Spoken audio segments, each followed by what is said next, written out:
policies which are data-driven. It means embracing, not just tolerating diversity. From an actual policy ground, it means the Prime Minister cannot hold the Minister of Finance portfolio. It means the Prime Minister cannot appoint the Attorney General and the head of the Anti-Corruption Unit. You have to go through the Parliament. Regardless whether you're in government or opposition, everyone gets equal allocations. The role of the opposition is institutionalized. Heck, if anything, we should also fund shadow cabinet so that there's proper checks and balances in Malaysia. You go deeper when it comes to education, data-driven decision making. That's why I've advocated to transition from a pure quota-based system to one which is based on needs and merits, while at the same time ensure that everyone, regardless of race and religion, who come from an underprivileged family will have equal opportunity or equal access to climb up the socio-economic ladder. Why make this decision? Actually, what's your hope moving ahead? Alright, hey guys, welcome back to one special episode at Mr. Money TV, and today here we have some really interesting guests. Now, the first one here, there's no need for any introduction. Yeah, then we have Melanie and we have, is it Abby? Abe. Or Abe? Abby. So today we're definitely going to talk a little bit about PRN. We're going to talk about the policies that they champion and what are the challenges that they face. So let's get started. Sure. Yeah. So YB, Just call me Saddiq. Okay, It's Saddiq. good to be back on Money TV. Fantastic. Yeah, so we did one episode last year, that's true. and this is our second episode together. Yeah. So maybe before we begin, I believe everyone know you, but no harm just introducing yourself for a quick one. Sure. My name is Saddiq. I'm 30 years old. I formerly served as the Minister of Youth and Sports and currently a two-term Member of Parliament of MooMoo. Fantastic. Thank you. All right. So Melanie, maybe you want to introduce yourself a little bit as well? Hello, my name is Melanie. I'm 23 years old. I'm a law graduate and I'm running for Bukit Antarabangsa. Fantastic. Yeah. And yourself? Abe. No, okay, Abby. Hi, my name is Abby and I'm a law graduate as well, 27 years old. I work a lot on environmental law prior to this and I'm a climate activist accidentally. Long story, but let's not talk about it now. But yes, that's me. Fantastic. Yeah. So is it purposely that you are sending two law graduates to contest? No, definitely not planned. I mean, for Abby, she's less of a lawyer, more of a climate activist. She represented Malaysia and her community to speak at COP, winning multiple awards internationally. At the same time, for Melanie, while completing her law degree, she was already leading multiple different fronts, NGOs and civil society in terms of helping those at need during times of floods, etc. So her heart is in service. So actually, I don't see them. Even I'm technically a law graduate. Actually, are very dangerous, lah. All three law grads. Yeah, that's right. Like, is it a prerequisite to join MUDA? No, definitely not. Actually, yeah, coincidental But this I time. guess if you know the law, it helps with reading the legislation. That's true.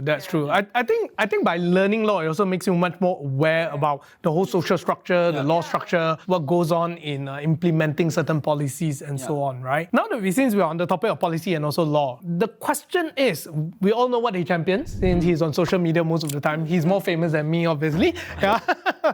Different fields. But for the both of you, right, what are you guys championing within your constituent? So for me, one of the key issues that Bukit Antarabangsa is facing right now is environmental protection. We've seen a lot of landslides that's been happening, slope maintenance, so all these things that Bukit Antarabangsa people have been facing is one of the things that I want to champion for. Another thing is youth empowerment. We see a lot of youth that's been living in Bukit Antarabangsa, but there's no youth hub there that's happening. So I think I want to champion for that. There should be more entrepreneurship, business that should be growing. And another thing that I want to champion for is also good governance. I think that good governance, transparency, something that should reflect in Bukit Antarabangsa. Right. Okay, great. What about you, Abby? I think a lot of the candidates have similar manifestos because we also follow the party manifesto. And governance is one because we want to talk about efficient politics, we want to talk about new politics, and that's why we're here. We're not here to change the government, but we're here to disrupt the entire systemic, political issues. We want systemic changes. And from there onwards, we can go down into environmental issues. For example, for me, it's PJD Link. It's affecting a lot of houses and it actually goes through a school. Like one of the school called BBBS, they will actually have to demolish a squash court. And some of them, they have been living in the houses there for a very long time, 50 years, 60 years. And suddenly when there's this huge thing right in front of their houses, it's like creating a wall. And when I spoke to them, they told me like, it won't feel like home anymore. So that is one of the biggest issue like I would champion That is just one, but for me, the main umbrella would be to make Malaysians realize that climate change is not an elitist issue. It affects the poorest and marginalized people the most. And there's a lot of ways to do things, but we have to start somewhere, which is why I'm starting from Bandar Utama. Really interesting. Yeah, looks like at least one of the common agenda there is actually environment side. Yeah. I don't see you talk a lot about environment, man. Kacau you ni, huh? Yeah. So these are the champions, right? That's true.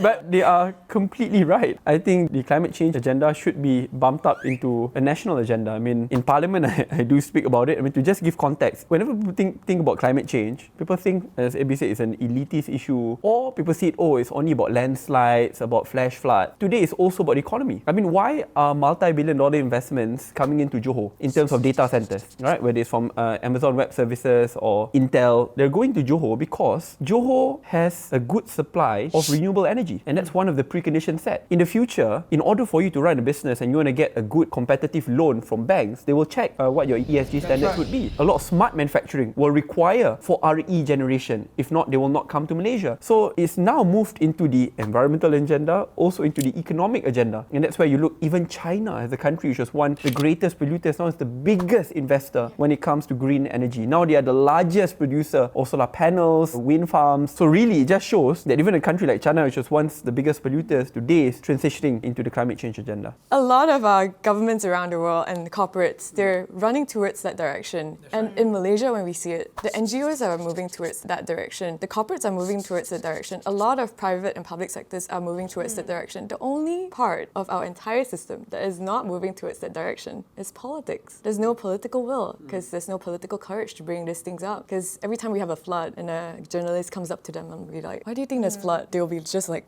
it's a natural disaster. It's not because they don't want to talk about it. It's because they don't feel confident to talk about it. And that's okay. This is where we come in. We want to insert the climate advocacy into policy making through politics. Yeah, we can see one thing that happened that usually when there's like a flood or anything, I think mainly most of the time the voices that come out is about how our life is being disrupted. Yeah. But when it comes to the environment issue, it's actually a root cause problem, but it's not sexy. Put it this way, right? Nothing sensational about that. I mean, like their house is flooded and you talk about, that hutan there, it's not being taken care of. And then it's like, hey bro, my concern is my house flooded right now. So championing that topic itself, right, in my opinion, isn't it a little bit risky? Because in the hearts of many people, right, they are very much affected by the effects of climate change, but they don't see it as the cause of the issue because people are not that educated. Why not you guys champion for stuff like, or either put it out there and say like, people have low employment rate, or like the longkang in front of the house is like not fixed, At least people feel that connection, because when putting it at that level, then it feels a little bit removed. So why did you all still insist on putting this as one of the main things? Because it is a main issue right now. There's no way we can unsee things, what's happening. And you're right, like we need to go deep down and,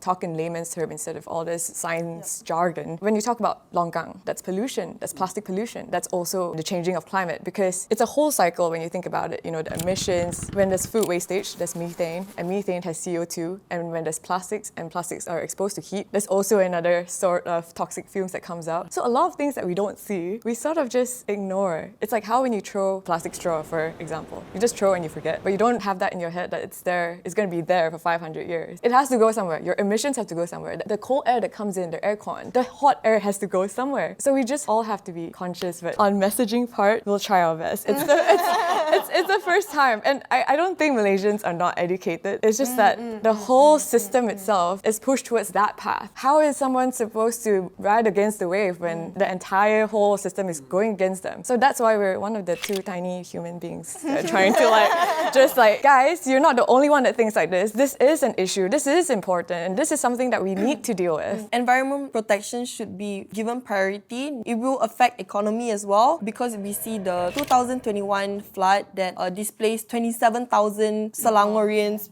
in Selangor. The government had to spend 6 billion or like 1.4 billion like that ish to just relieve flood victims. So I think instead of trying to ignore the plan, we should find a way to mitigate and adapt to it. I'll put it very simply, you don't care about climate change, you will have no future. It actually affects you now and the future. I mean, to put it simply, they were both there on the ground helping the flood victims. In 2 weeks' time, the government lost 6 billion ringgit. In total, actually, it's about... Of our taxpayers. Correct. Your money, Your money. They ask you how you are, you just have to say that you're fine. fine when you're not really fine, but you just can't. 6 billion ringgit. And that's direct. The indirect loss will be so much more. Above and beyond that, if you want to look at, for example, flash floods, often it's because of illegal logging or bad urban planning. Right? So in the end, lives are lost, properties lost worth billions because of the lack of a climate conscious agenda. But when I move into the economy, that's why I feel very concerned, because being in parliament, I see that happening. When you meet all the big investors, one of the first things they ask is, do you have enough renewable energy? If you don't, we're not going to enter. So the point of the matter is, back then, 1980s, 1990s, why did investors pick Malaysia? Because at that point in time, we had stable and affordable supply of electricity, right? And we had decent infrastructure. Now, they ask, do you have stable and decent supply of renewable energy? You don't have, you go somewhere else. It's a big issue. That's why a lot of data center investments are coming to Malaysia, smart manufacturing coming to Malaysia. And now as global supply chains are shifting from China because of trade disputes and conflicts with the West, a lot of them are redirecting to Malaysia. So we may not produce an iPhone, but actually in Malaysia, without us knowing, Penang already produces some parts of the iPhone.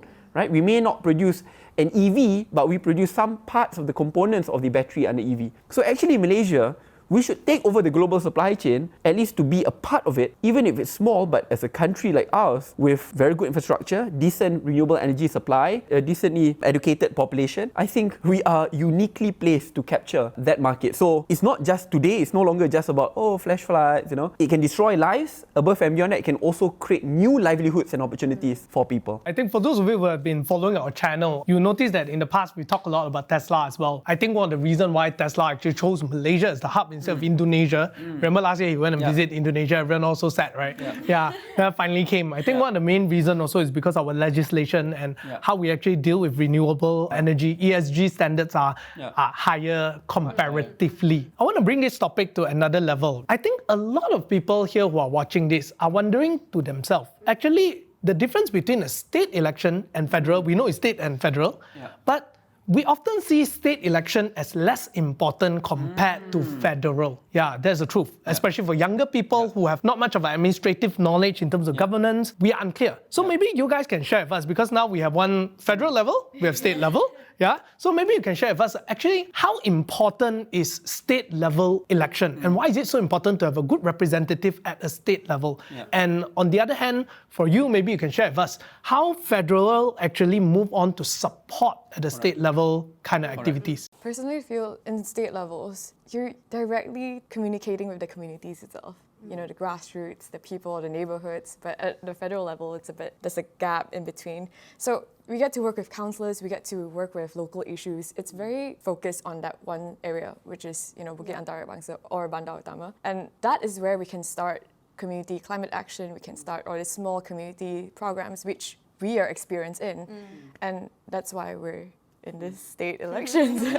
If not, we wouldn't promise the world for you. For me, it's like what she said, it's bridging the gap, right, between state and federal. In my experience, going on the ground nowadays, it's much more easier to connect with all the penduduks in Bukit Antara Bangsa, coming from a state level, because then you know what are the core issues in that area, in that specific area, instead of looking at Bukit Antara Bangsa as a whole of Ampang, right? So you only focus on that core issues, and then when other small dunes come together and discuss on these issues together and bring it up to federal, then it would make it more cohesive, comprehensive discussion. So that is one issue as well. Because when I talk to people in Bukit Antara Bangsa, especially the lower side of Bukit Antara Bangsa, there's the Pasar Kubur. They were affected by the highways that was being built. And because of that, the pasar that was been there for 20 years, they had to demolish it.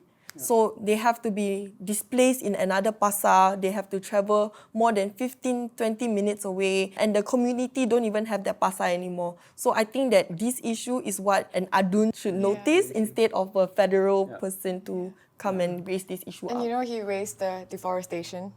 That is under state government issues, because state land is under the state government, not federal. So deforestation is under state government. Land is under state. Land is under state. PJ dealing is under state. Quite a number of things. Waste is under state. Waste is under state as well, So it's all these core problems that are... We all love animals, animal welfare, right? Being Under state. Under state. Oh, not perhilitan. No. Very different perhilitan. Are you talking about pets or are you talking about like babi hutan? Oh, you're talking about pets. Oh, okay. I'm talking about babi hutan. I'll make two quick points. Number one, I think this state election is not the same like other state elections. This is historic because we have 6 states having the elections in one go. Why is this important? Because this is actually a national referendum. It's not just a state election because half of the population, 10 million people, will be voting, right? So the total voting population in Malaysia is 20 million, half will go out to vote. So this is actually a very important national referendum, a message sent to the federal government whether they're doing okay or not. So that's why I think that's one thing which is important to look at. Second part is states are ridiculously important, especially a state like Selangor, Penang. These are the economic engines of Malaysia. Land, degazettement of forests, multi-billion-dollar projects by the expense of communities and of climate change. These are all things under the state.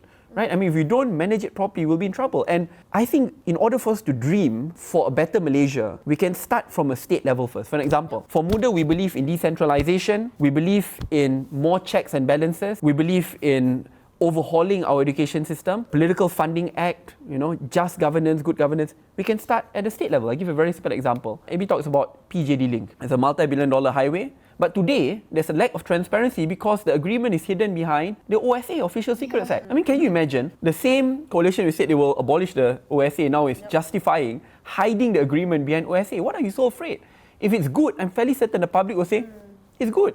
But what are you trying to hide? If our version of good governance, why must a multi-billion-dollar project be pushed through without actual debate and a vote in the State Legislative Assembly? Now, the ones who make the decision is the political appointed Ahli Majlis, because we have no third vote. We don't have a municipal election, which mind you, MUDA now is the only party which supports a third vote. So they make the decision and then it goes up to the State Exco, all party reps, and then signed by the Menteri Besar. I mean, where is the transparency, engagement, deliberation behind it? We are advocating no more. Mandate every mega project must go through the State Legislative Assembly, debated, voted with proper independent studies, not once hired by the contractor, proper independent assessments. So you can start reimagining the Malaysia which you want, which is hyper-transparent, democratic, with strong institutions, but start at the state level. To me, that's why it matters. We can get our message out. For example, one thing which is a pet peeve for me, while I say this, it actually hurts me as well. If I wanted to, live a comfortable life, I should just shut up.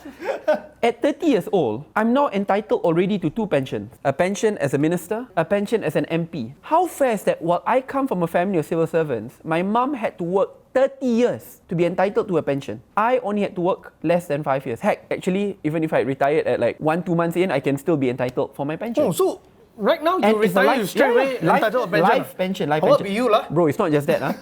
Do you know how they calculate the pension of a minister? It's not based on how long you serve as a minister. It's based on how long you serve as an MP. So if I continue to serve as an MP for the next 20 years, even though I'm no longer made a minister, my pension as a minister goes up. Oh. So my MPs assess the way in which they quantify my MP pension, minister's pension, Adon different pension, speaker different pension, you got GLC positions different. So that's why. That's many pension, man. Correct. And it's not, they don't consolidate one, all different. So MUDA, we said no more abolish pension scheme for politicians, regardless whether state level, federal level. It will hurt me. It's okay.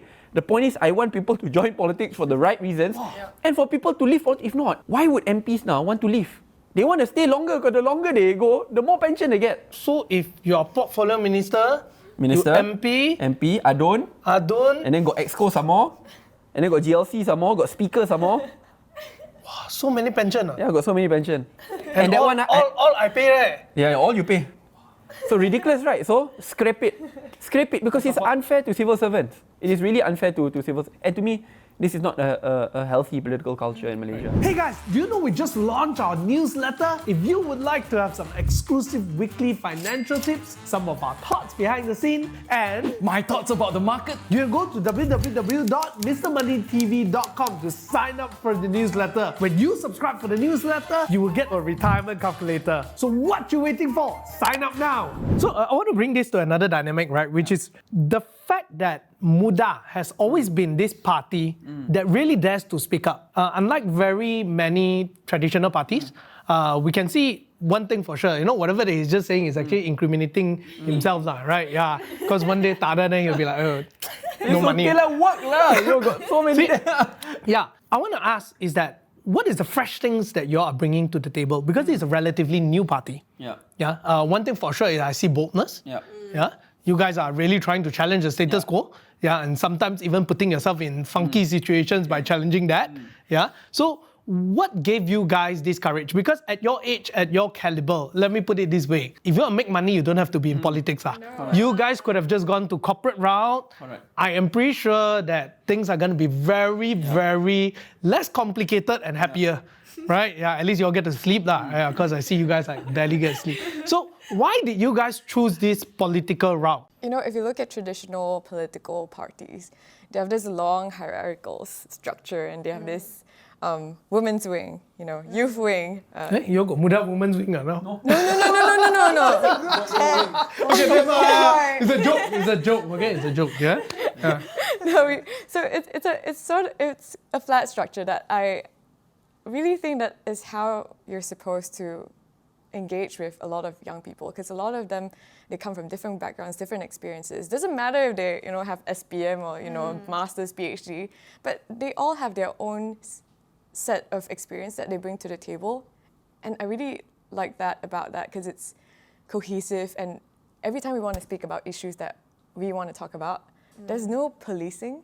There's no don't talk about PJD link because someone's funding us or something. Let's say, imagine, that's not happening. But for example, that's also why we're bold enough because of, there's no such thing as policing. There's no such thing as hierarchy. There's no such thing as all this dirty politics that has been going around for years. So you mean in Muda, there's no such thing as you cannot say this because there's this. So far it's very...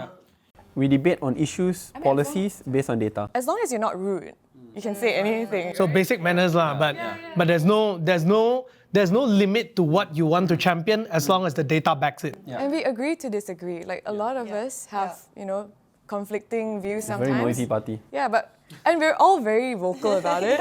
But at the end of the day, we'll just sit at the table, laugh about it. Yeah. So that's what, you won't find this in any other political parties in Southeast Asia. If I may make a quick pitch as to why Muda and the vision of Malaysia we want to create. I think my vision is for us to have such strong democratic institutions through the decentralization of power that even if the worst version of a Malaysian is made Prime Minister, Malaysia will still be on the right path. Because politics no longer revolve around personalities or hyper-partisanship, but it's based on institutions. Because the institutions are strong, democratic, independent, and cannot be shaken even by the most ridiculous of persons. So what does that mean in practice? That means policies which are data-driven. It means embracing, not just tolerating diversity. From an actual policy ground, it means the Prime Minister cannot hold the Minister of Finance portfolio. It means the Prime Minister cannot appoint the Attorney General and the head of the anti-corruption unit. You have to go through the Parliament. Regardless whether you're in government or opposition, everyone gets equal allocations. The role of the opposition is institutionalized. Heck, if anything, we should also fund shadow cabinet so that there's proper checks and balances in Malaysia. You go deeper when it comes to education, data-driven decision making.